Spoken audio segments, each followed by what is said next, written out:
Aš matyt išskirčiau du variantus, ar tai yra lietuviškas ar angliškas CV, ar jūs aplikuojate į darbo skelbimą Lietuvoje ar kitoj šalyje. Jeigu aplikuojate Lietuvoje, ar ne, rašot vardas pavardė, rašot savo kontaktus, telefono numeris, e-mailas ir kad jie būtinai būtų galiuojantis ir be klaidų, patikėkit, tikrai pasitaiko.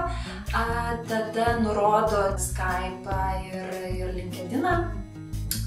Galit nurodyti savo adresą, gyvenamą vietą, bet tai nelabai informatyvu yra ar ne atranką darančiam žmogui. Ar rašyti savo gimimo datą, galit spręsti patys. Dažniausiai gimimo datą mėgsta paslėpti vyresnio amžiaus žmonės, bet jeigu jūs rašot ar ne savo darbovietės, kada jūs pradėjo darbus arba kada jūs esate baigę vidurinį išsilavinimą, įgiję arba į universitetą, kolegiją ar kažką, tai labai lengva būtų išsiskaičiuoti, ar ne?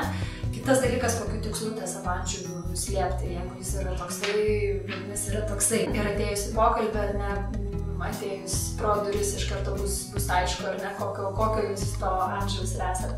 Tai nematyčiau didelės prasmės ar ne to amžiaus slėpti. Kitas dažnai irgi užduodamas klausimas, ar reiktų rašyti, kad aš esu ištekėjusi, ar išsiskyrusi, ar turiu vaikų, ar neturiu vaikų. Tai čia irgi palikčiau jų patiems spręsti. Šiais laikais ar ne ir aitės ir rytės vaikų turi, nebūtina būti ienė ir nebūtina būti 25 metų, kad aš jau patekčiau tą rizikos grupę, ar ne, kad pradėsiu vaikų gimdyti. Tai palikčiau ar ne patiems spręsti.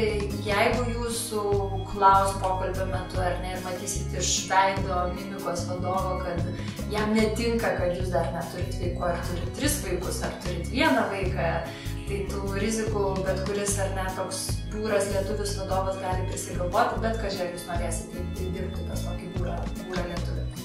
Kodėl išskyriau lietuvišką ar anglišką CV? Išskyriau dėl to, kad jeigu aš esu Jūratė ir ieškau darbo Lietuvoje, visiems yra aišku, kad aš esu moteris.